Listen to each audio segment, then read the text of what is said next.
Good morning, everyone, and we welcome you to our Sunday morning roundtable discussion with our subject of Are Sin, Disease, and Death Real? Thank you all so much for joining us today.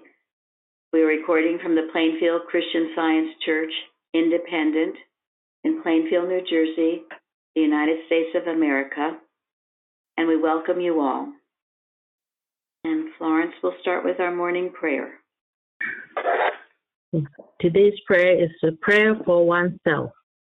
It can be found on page 63 of the Blue Book. I thank thee, Father, Mother God, that neither ignorant, fraudulent, nor malicious mortal mind can reach me, affect me mentally, physically, financially, or otherwise, and I know it. For God is the only power, that I am not the victim of aggressive mental suggestion, nor the target of malicious animal magnetism, claiming to operate through any channel whatever. But I am the blessed legal child of God, spiritual, immortal, all harmonious, perfect, happy, healthy, pure, sinless, free, and fearless, and diseaseless, and deathless, expressing the substance of all good. Hold yourself constantly and consciously under God's eternal law of blessing, of happiness, harmony, health, peace, joy, power, progress, protection, abundance. There is no other law. Only a contrary mortal mind lie, which you are awake and alert to and not under. Mary Baker Eddy. Thank you very much. Okay, Karen, our watching point. Watch number 221. Watch lest the apparent smallness or insignificance of the spot of decay on an orange cause you to forget that if it is not soon thrown away, it will become completely decayed. This watching point is not intended to imply that disease is a reality that indicates the gradual disintegration and ultimate death of a mortal. Yet the argument of disease should be a signpost indicating the danger of clinging to a false sense of man. Christian Science should be thought of as a pair of wings rather than as a medicine chest.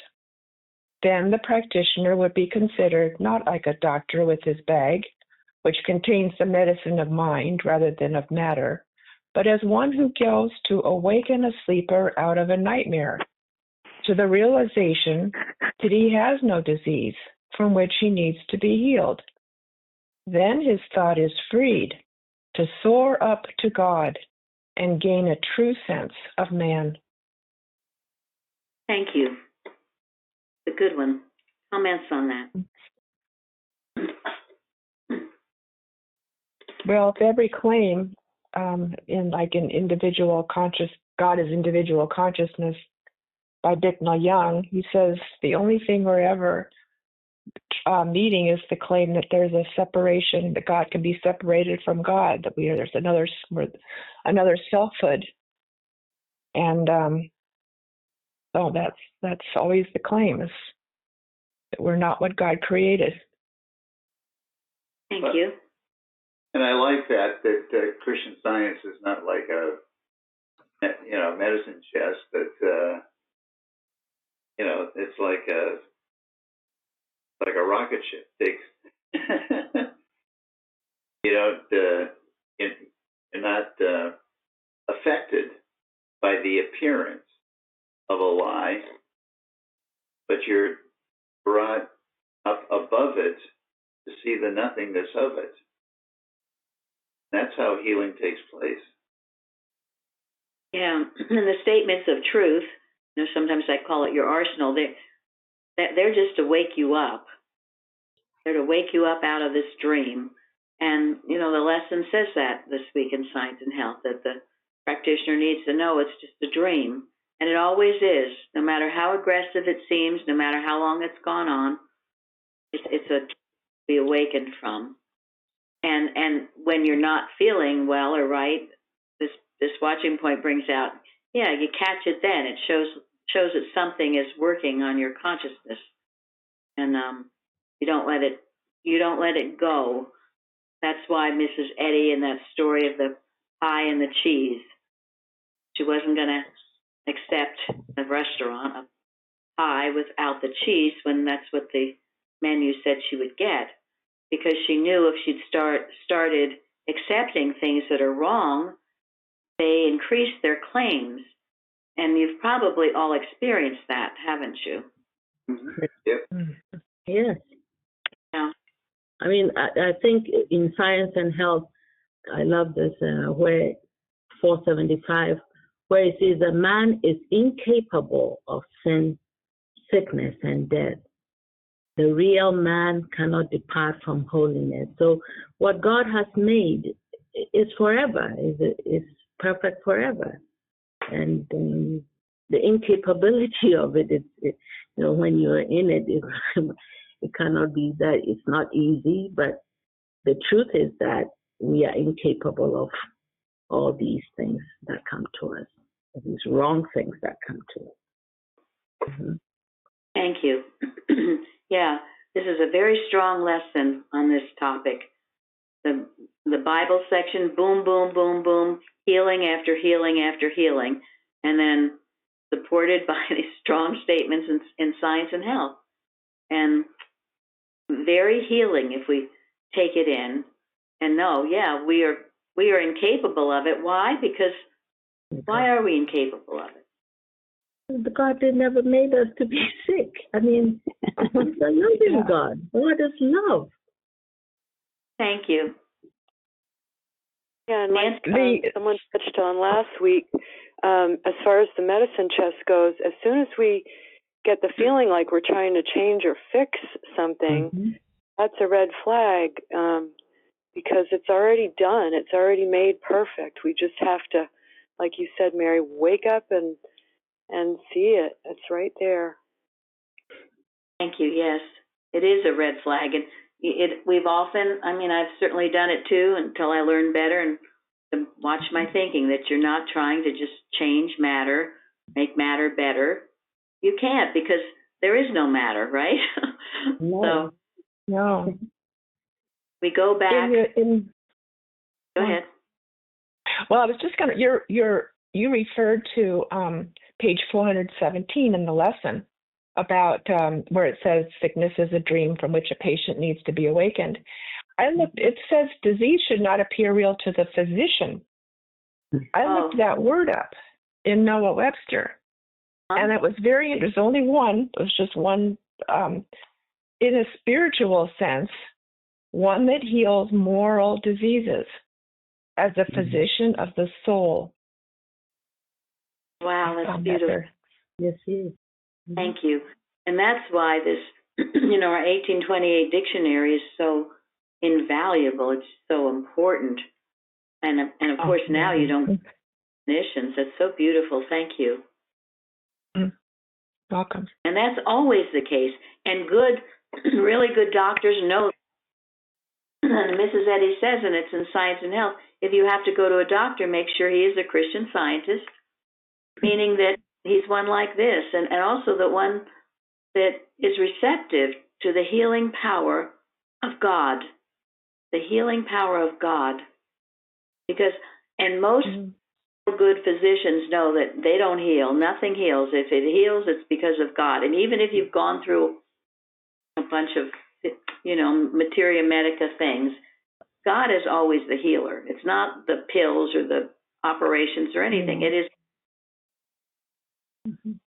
So, I always thought that I couldn't, when somebody was going through something, or if I always thought I couldn't continue to pray about it, because I was under I guess when I was having a C-section, I thought I couldn't, well, I can't pray anymore about it. And the practitioner, my husband called my practitioner to let her know that I had to have it. She said, God's right there. I'll keep working. There's not, can't touch. I thought, you mean she doesn't have to say, well, sorry, I can't. So it was wonderful, that feeling of, yeah, we're just going to keep right on praying through this. Thank you. And that is true Christian Science, too. And Yeah. I had a C-section as well, and Mrs. Evans, I thought Mrs. Evans was going to drop me and not help me but she didn't, nor do we. When people need you the most, drop them or think that some experience is outside of God's control or God's blessing. It isn't. You know, if I make my bed in hell, thou art there. Wherever we are, God is. And so we keep praying and keep working. And again, it is always God that heals. I think Mary, that situation, Mrs. Eddy, she didn't say that you couldn't continue to pray. I think what she meant, it's in Science and Health. She said, let the person go the way they feel they should go. You know, that's where, you know, if they choose to really, or their heart is in, okay, I'm going to medicine or something like that, then I think, you know, it would be contrary to how you're praying. But otherwise, I don't think she said, don't continue to pray for someone because they're, you know, with a doctor or something. Yes. No. That's always, you know, people think. I guess that's what the mainstream Christian Science they will not continue with you. They will drop you. I've seen. Right. This is something that's really important that the Plainfield Church gives the support, because the mainstream church seems to forget that if you're in hell, God is with you. If you need that support, God is with you. If you go in the middle of a war, God is with you, and this is what we have to hold to. Thank you. Yes. Yeah, it's you do the loving and kind thing, and Bignell Young does say this. I think it's a 1936 college. He also says if you have a whole family that's worried about you and wants you to go to medicine, that it's better you do, because it forms a way of malpractice if they're all worried about you. So you do your nearest sense of right, whatever that is. And if you don't want to, certainly respect that. Some people just don't want to get into anything medical, and that's up to them. Thank God in America, anyway, you're free to choose. You don't have to. They won't make you. Now, children, it's something else because of all the lawsuits that came about in the 80s and 90s, I guess. Something different. And things changed tremendously at that time. And also the rise of materia medica. It just is. And so that's when we dig down deeper and more, reading our textbook, getting into the deep understanding of it. Lauren sent me this really good, I guess you'd call it a pamphlet. It's by Martha Wilcox called Mind in Man. Now, Martha Wilcox was taught by Mrs. Eddy. And in this pamphlet, I guess you'd call it, a rare book has it. We don't sell it. The book is just being done into the downloadable type, but it's a book, yeah. It was a book, actually. Yeah. And she gets into very deep metaphysics. And it's wonderful. It's really good. And I've heard others who were taught by Mrs. Eddy write in a similar manner. For instance, even what she talks about gratitude, and I do say about keeping a gratitude journal, but she says, and Laura Sargent has said this too, that when you're one with God, you are in a state of gratitude. To be grateful for certain material objects actually is a form of idolatry. So as long as you are seeing everything as God, and you are in your right oneness with Him, you will feel grateful. It's something that wells up in you, right? Mm-hmm. Yeah. So, but she brings out that, yeah, just to be grateful for things is really true gratitude. I'm going to mention something. Many people sent me very interesting things this week. And Christina in Mexico, she sent me this, you call it it was about the percentage of the population who is certain that God exists. Now, in the United States, the percentage of the population who is certain that God exists, it was definitely the majority. The ones who were 70 to 82% certain in this poll, the states, they listed the states, and it was, it was the southeast or southwest, Oklahoma, Missouri, Arkansas, Louisiana, Alabama, Mississippi, Georgia, South Carolina, North Carolina, Tennessee, Kentucky, and West Virginia. And then the least, it wasn't the very least in the whole poll, and this made me look sad, the 30 to 49% who were certain that God exists in this poll, it was the New England states, where Mrs. Eddy was from. Massachusetts, New Hampshire, Vermont, and Maine. Just those four. And then all the rest, if I didn't mention your state, that you were in the 50 to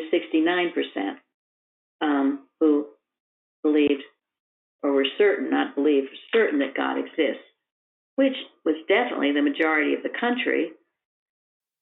So, and then it had Europe. Now Europe, in the 70 to 82%, there was only one country, Georgia, which Harry said was once a Russian. Interesting. What? The 50 to 69% was Romania, Serbia, Croatia, Greece, Moldova, and Moldova. The 30 to 49% was Bulgaria, Ukraine, Slovakia, Poland, Portugal, and Lithuania. And then the smallest percent were all the other countries, which was 10 to 29%, who were certain that God exists. So that is, my friends, Spain, France, Germany, England, the British Isles. So it was quite revealing. And the reason that I'm bringing this out is that we need to pray that all nations, all our states rise up into having a certainty that God exists. And we have people all around the world. Barry and Uta in Germany right now, I consider them lights there. We have people in England, Izzy, Anne, and I know Florence has a lot of people all around the world, right, Florence? I believe that. Yes, I know. Mm-hmm. It is true. And you didn't mention Africa. I didn't hear you mention Africa, but Africa wasn't on it was just Europe and the United States. Okay. All right. Mm-hmm. And South America, Canada, those weren't on there. So Africa side. Yeah, I mean, we have our Kenya people working. Florence has someone in South Africa. So we changed the tide. And then today I read that in America, the percentage of Bible reading people has been going up significantly, especially among young people and men. And that's the area that needs to be reached. Some 29% is going up. I was so heartened when Christoph and came here. Christianity everywhere they went in America, including New York City, which is considered, I always thought, very secular, but not so. And it was beautiful because at Christmas time in Times Square, which, is, well, you know what Times Square is. Anyway, they have all these huge billboards. Well, they had the Nativity at Christmas, a beautiful pictures of the Nativity. And then more recently, they had beautiful pictures in Times Square of the Chosen. You know, it's amazing. So we keep working on all of this, and we don't allow to accept this. Certainly not in Europe, because I know I've heard things about Europe, but maybe they don't show up whole, but there are a lot of people who do believe in God, maybe, who weren't asked or just don't believe in something. They believe in, if they believe in love, they believe in God. So let's know that there'll be a greater percentage of people who with absolute certainty know that God exists. And then in this book that Florence sent me, Mind and Man, The Kingdom of Heaven, A Present Reality by Martha Wilcox, who was directly taught by Mrs. Eddy. She says in the section on true citizenship, it is easier to rush about smartly and clean the outside platter. In other words, do something rather than know or be something, not realizing that we will do right if we be or know what is truth. It is easier to be a loving person than be the love that knows no person, which means no personal sense, no personality. And it goes on, what then constitutes good citizenship? The ability to see man as mind's awareness of its wholeness, and then to deal with one's brother from that withinness of consciousness. There can be no demonstration of true citizenship without the understanding of what constitutes the kingdom of individual man. To love one's neighbor as oneself it has nothing to do with persons. The divine idea is the understanding that being is one. It is this understanding which elevates a community, a state, a nation to that state of consciousness where all interests are seen to be one interest, as the one is all. If one would be a good citizen of the world, he must understand himself as mind's reflection. Since as mind's reflection, every thought of man has the potency and intelligence of mind. No man can serve his community or his nation until he lives his true selfhood as compound idea, including all right ideas. Anytime we see our brother as other than mind's reflection of itself, which is one's own self in every quality of being, we have failed in this true citizenship. So I thought it was so wonderful. In this being and in this knowing, we will bless all mankind and raise everyone to their certainty that God exists, as this lesson certainly proves, and as our Wednesday night meetings certainly prove. You know, I'm so happy. Week after week, thank God you all get up and say how you've been healed. But just the error that would keep you in your seat or off your phone or whatever. So don't let that happen. Your testimony is so important in purifying the world and our work. And never forget, it's Christian Science that is doing this work. It is doing the knowing. You know, we love the chosen, and I certainly do. But how many Christians know the science of healing? I don't, you know. What, Florence? I said, I know, sometimes I wonder, you can be a Christian, you can even be a Christian Scientist for a long time and still not know what really means healing. Yes. Yes. Yep. So, and there's so much depth to it, and that's what this Martha Wilcox book brings out. She got it. All the workers who knew Mrs. Eddy, that's why people who spend time reading other things, I mean, that's fine if it's helpful. But to me, frankly, I just want to read the ones, either Mrs. Eddy herself, or those who knew her or were taught by her or were taught by someone who was taught by her. But in other words, the early workers. Who actually got it. And the ones who actually got it.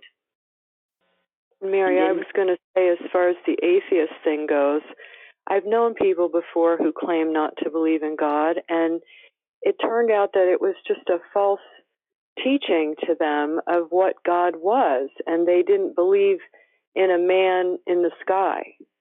And so, it's all about who God is and what he does, and not this false concept. I think a lot of people have that if they were never taught. That's absolutely right, and a lot of it is rejecting the Catholicism or even the false sense of Christian Science, and that's a good thing. Mm-hmm. And all of this overturning is very, very healthy right now. We mustn't be dismayed, and we will see the systems fail and go down because they're not based on God. And we mustn't be dismayed. Let not your heart be troubled. Absolutely right. And where there have been areas where there have been so much Catholicism, people are rejecting that, and that's a good thing. But to say that they don't believe God exists, and Jeremy, what do you say about your atheist experience? Well, I think it was a necessary thing that I had to go through, get rid of all those false beliefs and everything. But it runs to an end where you realize, well, this also isn't everything. And, the whole thing with a lot of atheists tend to think a lot of their own intellect and everything. And I don't know, it's just that is also very off-putting, much in the same way people who pretend to be Christians are off-putting. So you have to find your way past that. Yeah, thank you.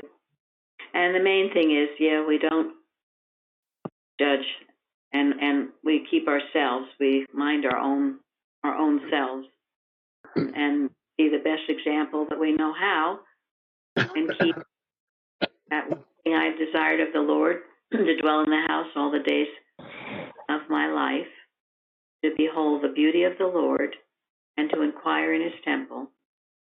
So, and to inquire in his temple, to have a thirsting for the knowledge of God.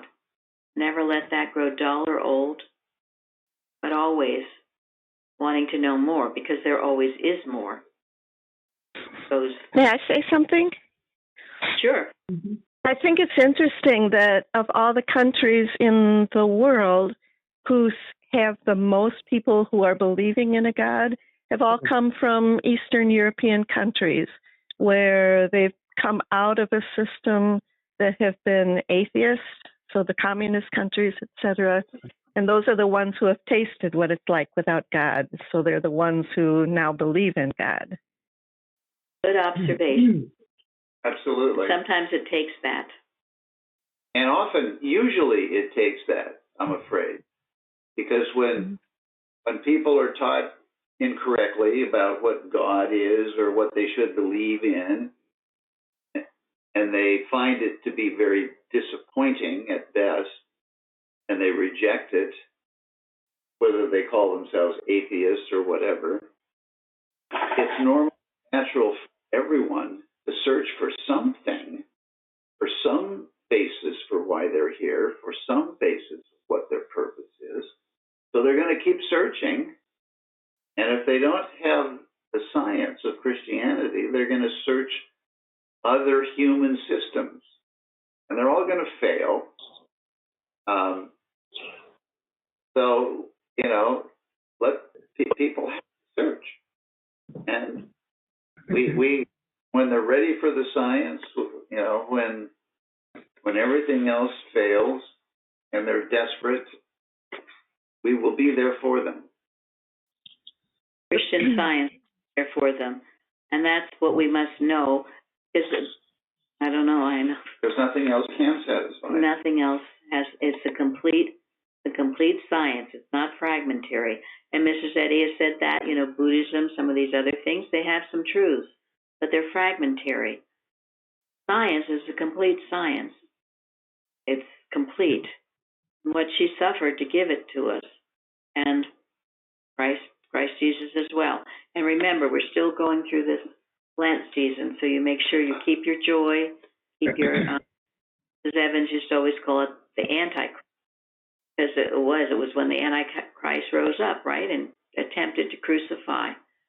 Couldn't do it, but it tried. And sometimes, especially as a scientist, or you're sensitive to thought, you feel it, you feel depressed, you don't know why, or sick, or getting terrible negative thoughts. Not your thinking, it's not you. Keep persevering with the truth. Don't listen to it. A lie. And this is why we have all that good material on on YouTube, you know, because Christians are obviously on YouTube, and we've got all these, you know, videos, and we've got lots of content there for our members to engage with, make comments, and share it, and that amplifies it, and that's how we, you know, kind of in this world can kind of help it along too. Most definitely. So the whole mission of our church is that. Right. Yeah, exactly. We utilize every legitimate avenue.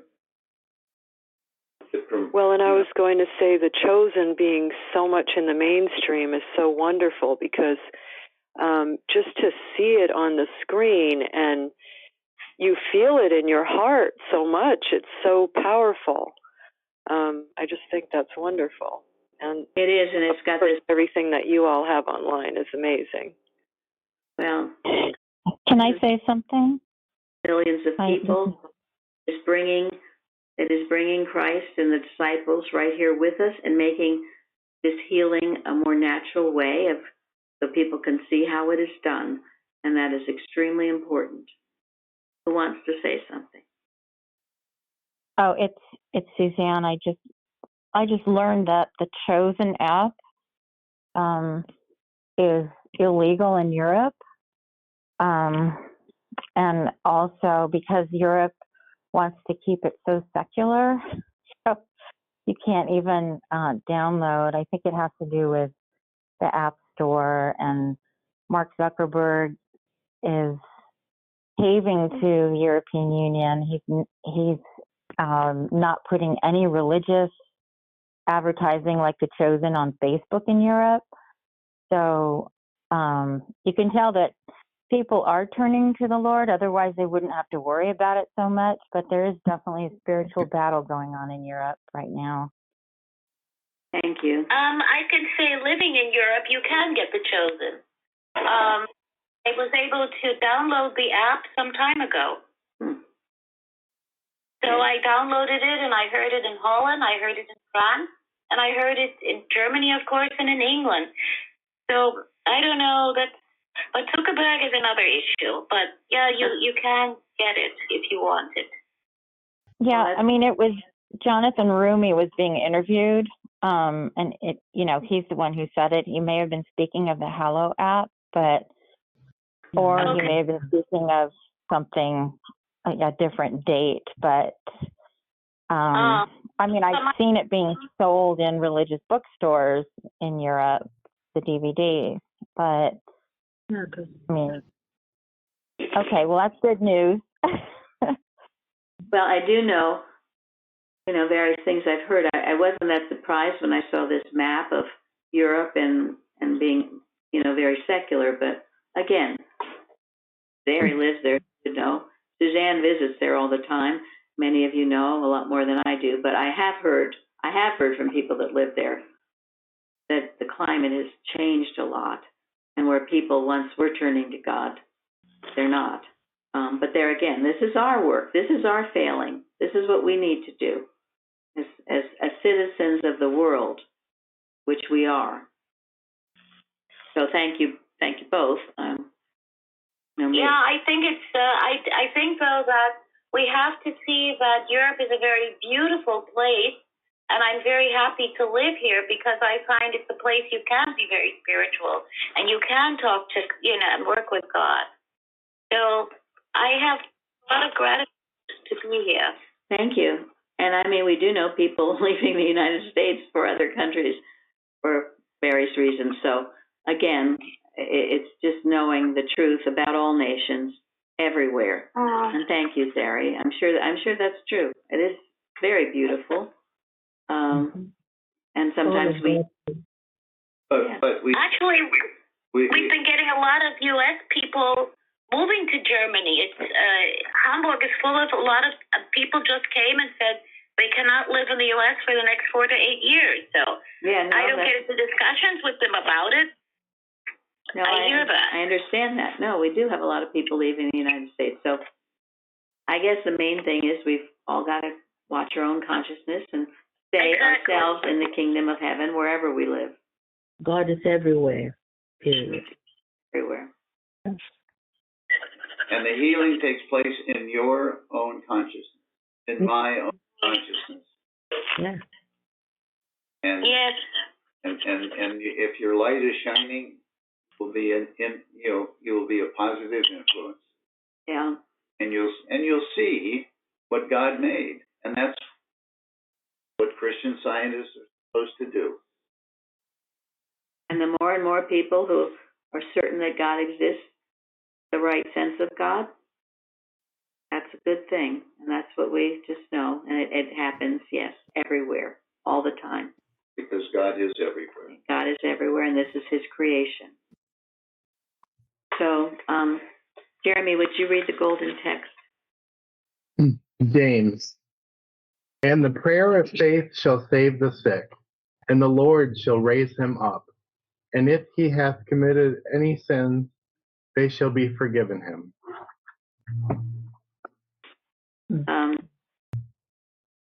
I got some really good articles on this, and one, Samuel Greenwood is so good about the healing power of the Christ and of God. And he brings out in his article, Healing is Practiced by Jesus, as well as another one called The Healing Mind. But he says, human misfortune and misery are here to be overcome as in the time of Jesus.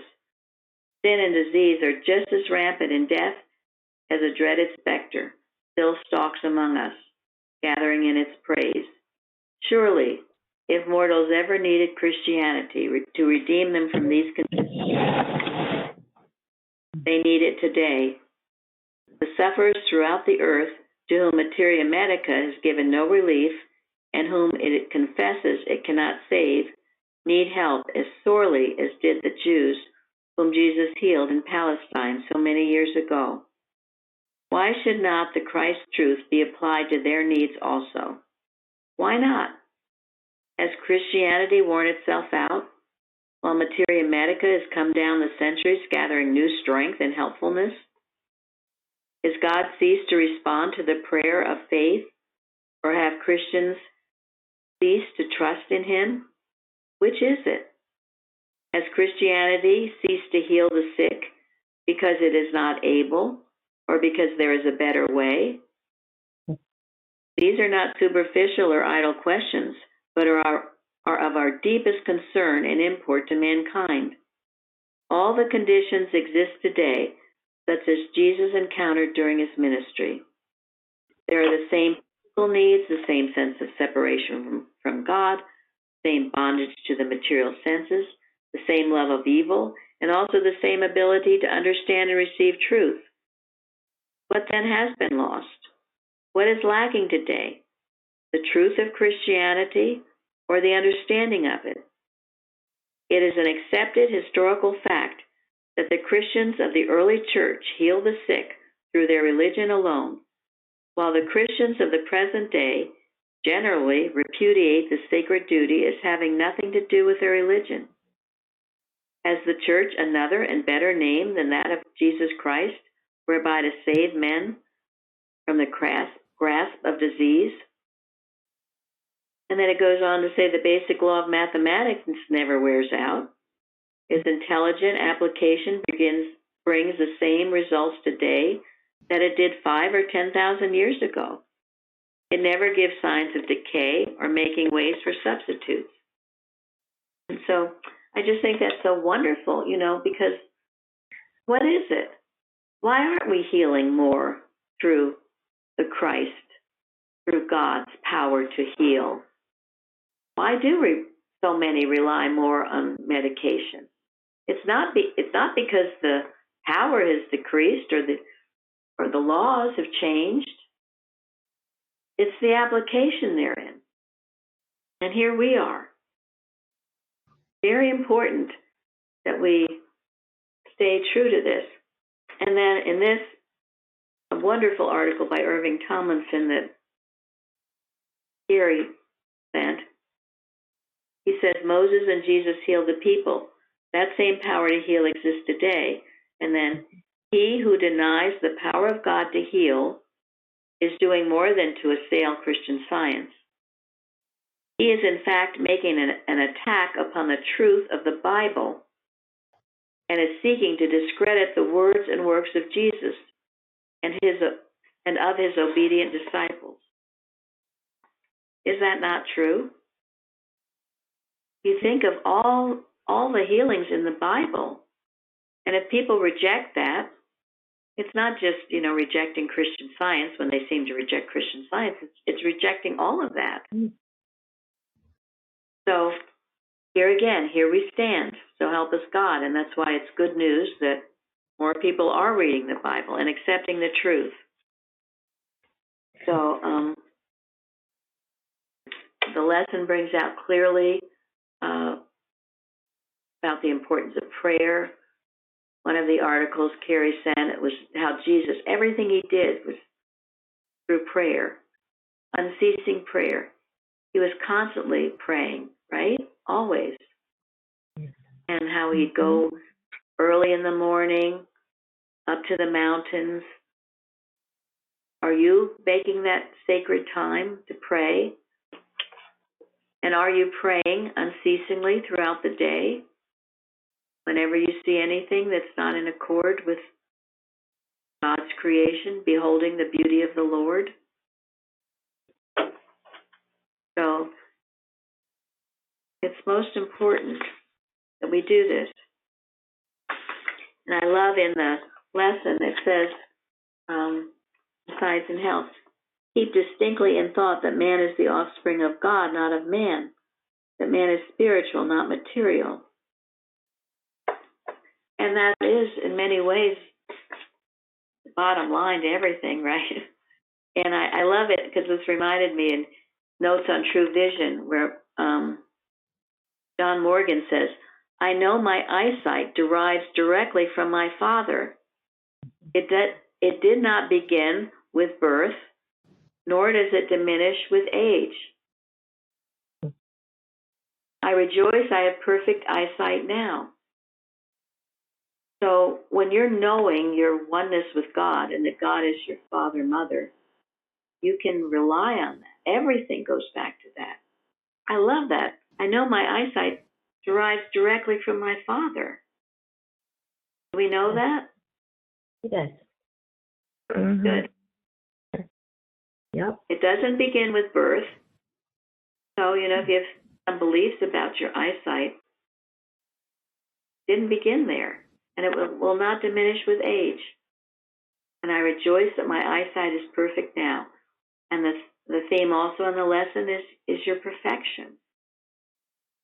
Perfect God, perfect man, perfect universe. All right, Nancy, you want to read what you sent to me, please? Yes, it's regarding citation 4 from our lesson. There is but one primal cause. I found a Christian Science article by Duncan Sinclair from May of 1922, where he quotes citation 4. Our leader writes, there is but one primal cause. Therefore, there can be no effect from any other cause, and there can be no reality in aught which does not proceed from this great and only cause. That's page 207 of Science and Health. He goes on to say, does evil or disease proceed from the one perfect primal cause? Impossible. Mm-hmm. An evil or disease can have no reality. It is, as Christian Science terms it, a false belief and illusion, an unreal sense. The very fact that evil or disease can be healed or destroyed is proof of its unreality. For surely that only can be real in the absolute sense, which is indestructible. John states it in the 3rd verse of his gospel, All things were made by him, and without him was not anything made that was made. John, like the great master who taught him, had penetrated the mist of material sense to primal cause. On page 275 of Science and Health, Mrs. Eddy writes, to grasp the reality and order of being in its science, you must begin by reckoning God as the divine principle of all that really is, adding thereafter all substance, intelligence, wisdom, being, immortality, cause and effect belong to God. In these words, the discoverer and founder of Christian Science proclaims God to be the divine principle of all real being, and that divine principle includes in itself all cause and effect.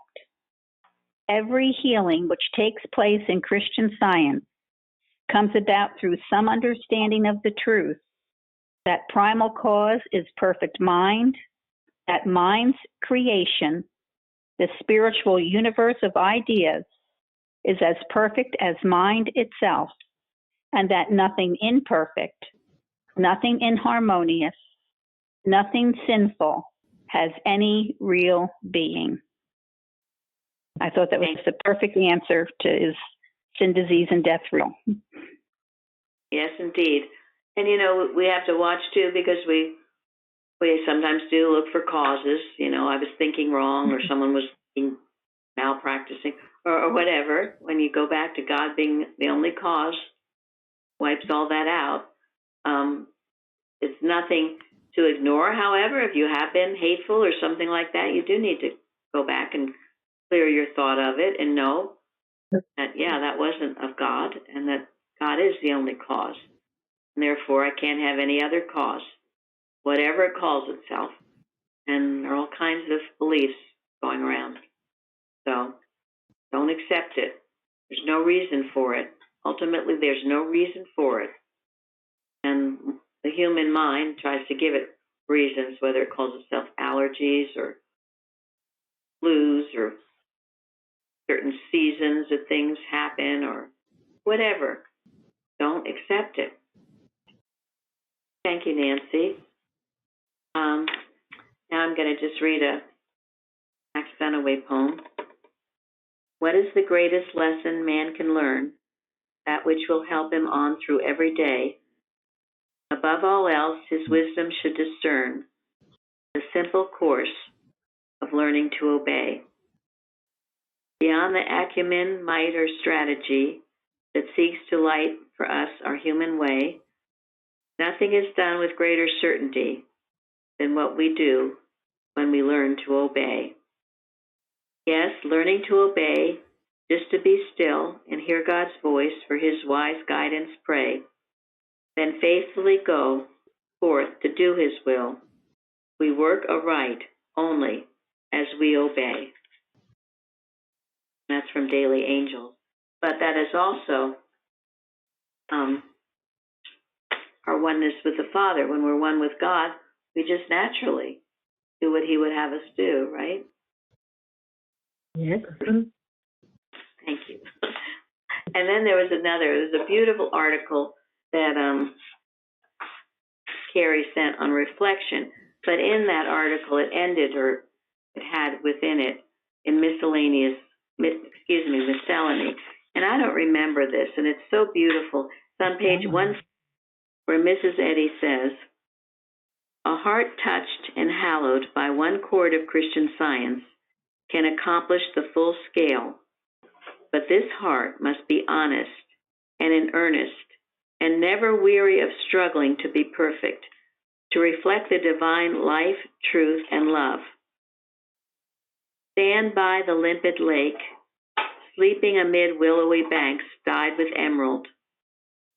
See therein the mirrored sky, and the moon ablaze with her mild glory. This will stir your heart. Then in speechless prayer, ask God to enable you to reflect God, to become his own image and likeness, even the calm, clear, radiant reflection of Christ's glory. He healing the sick, bringing the sinner to repentance, and raising the spiritually dead in trespasses and sins to life in God.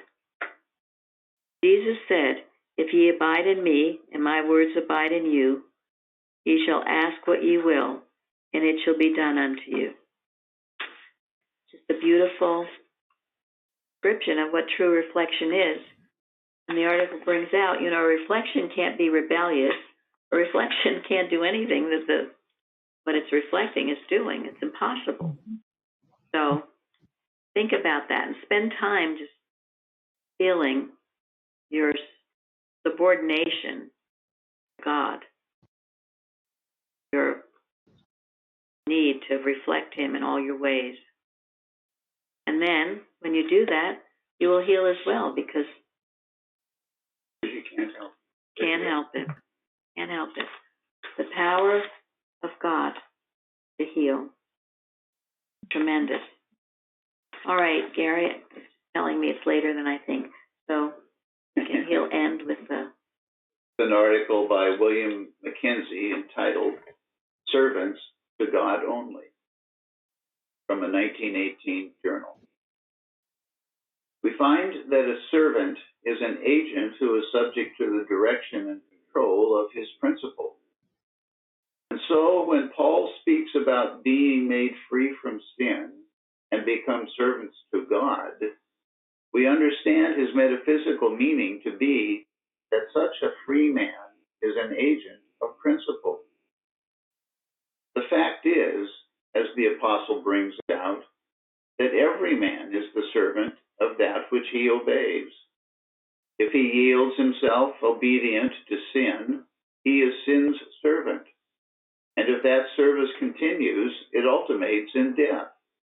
For the wages of sin is death. On the other hand, obedience to principle not only frees a man from sin's dominion, but is itself expressed in righteousness. Made free from sin, ye became the servants of righteousness, Paul says, and continues the analogy by urging that as their members had been serving vice, they should now dedicate them to righteousness, and so evidence holiness or consecration.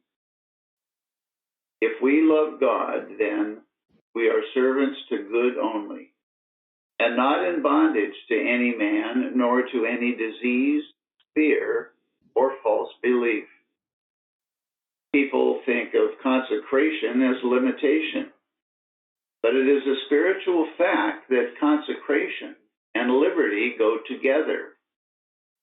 Freedom and holiness are necessarily conjoined, and fullness of joy is one with obedience to God. Out of this phoenix fire, which is engirdling the world, what shall arise? Men are expecting a new order of things, and some have faith that the new order will be a universal expression of obedience to the one Master, who said, "This is my commandment, that ye love one another as I have loved you." His life was the example of obedience. Christian Science is bringing to the world a right understanding of his life. Thank you all for joining us today. Thank you. Thank you. Thank you. Thank you. Thank you.